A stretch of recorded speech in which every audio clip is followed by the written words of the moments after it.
Hey everybody, what's up? My name's Doug, and of course I'm talking to you about baseball caps again today.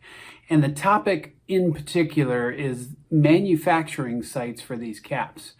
As many of you know, New Era really doesn't make a lot of their own caps anymore, except for the player caps. For us that buy and collect caps, they're all coming from contract manufacturers, mostly in the Asia Pacific region. And one of the things that I've noticed lately, and I know a lot of cap fans and collectors out there have noticed it as well over the past several months, maybe more, is that caps coming from the manufacturing sites in Bangladesh have got some particular characteristics that make them poorly executed caps for many of the people that receive them. Mostly, this has to do with an absolutely flat crown when it comes in and how stiff the crown tends to be. And when I talk about that, I'm talking about mostly these front two panels where you've got the buckram providing the structure underneath and just getting an absolute Frankenstein profile across the top of that crown on a lot of these caps that are coming from the Bangladesh sites. So let's go ahead and get into that a little bit and figure out what's going on and see what we can do about that.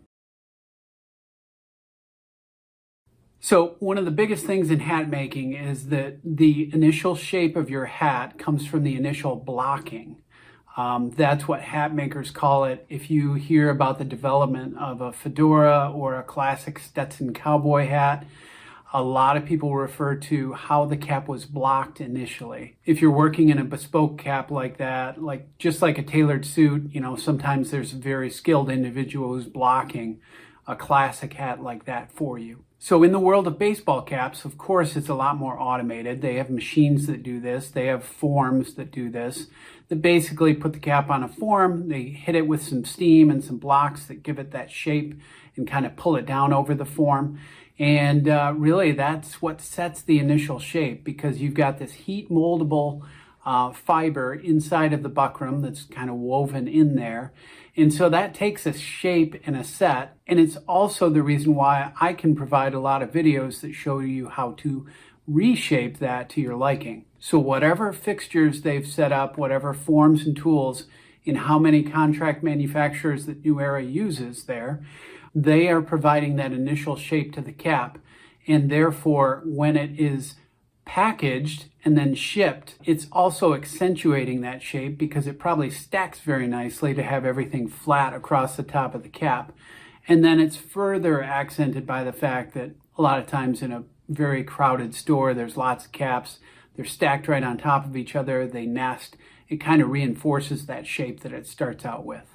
Now, as I've seen comments in IG or elsewhere on the web regarding the caps coming from Bangladesh, I kind of went back into my own collection and looked at the manufacturing site tags. A lot of what I found confirms this suspicion that the caps coming from the Bangladesh sites tend to have the most stiff and square crowns of any caps that I'm seeing right now.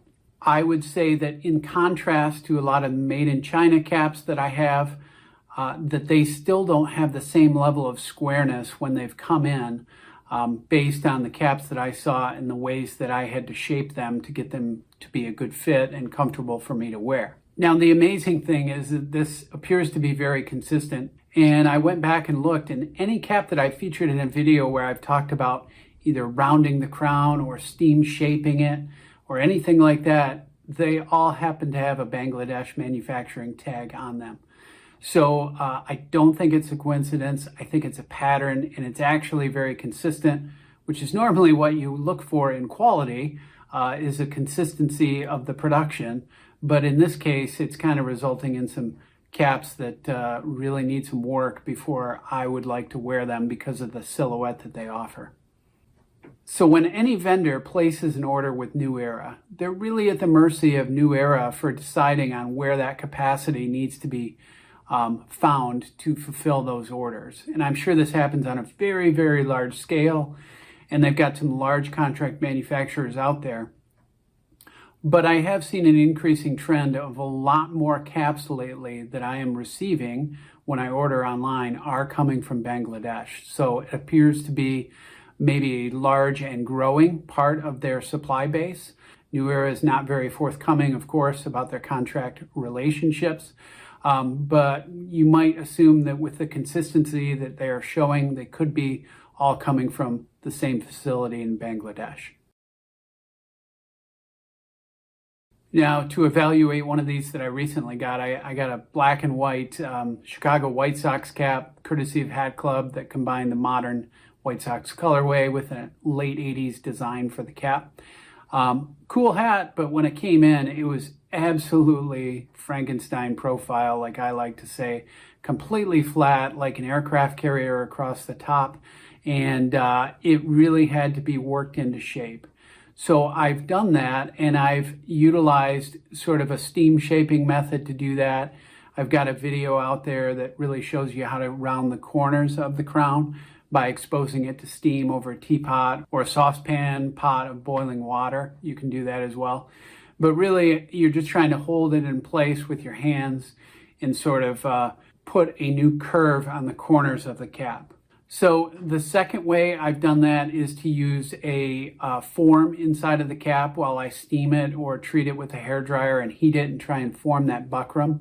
And I actually use a size 1 soccer ball for the form to give it that additional curvature. So those are the two ways when I've gotten a super flat cap in and that crown is just squared at the top. Those are the two ways that I really recommend for dealing with this if you get a cap like that. The third way that I do this, and this is the Chicago White Sox cap again, this is the one I received, is just hand working this a little bit. So if I'm sitting watching TV or whatever, I take my cap off and I just, use my thumbs and forefingers and just kind of press in a little bit and work that. It's probably not really doing anything because the plastic fibers in here are pretty resilient.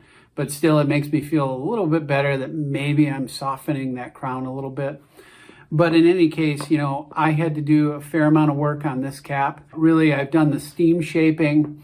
Haven't gone to putting the soccer ball, the skills ball in that yet. But I've got a little bit softer look here at the corners of the crown.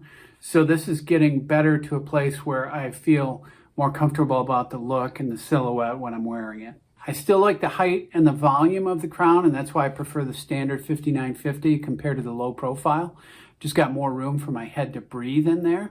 But still, I like a little bit more softness even on the taller 5950.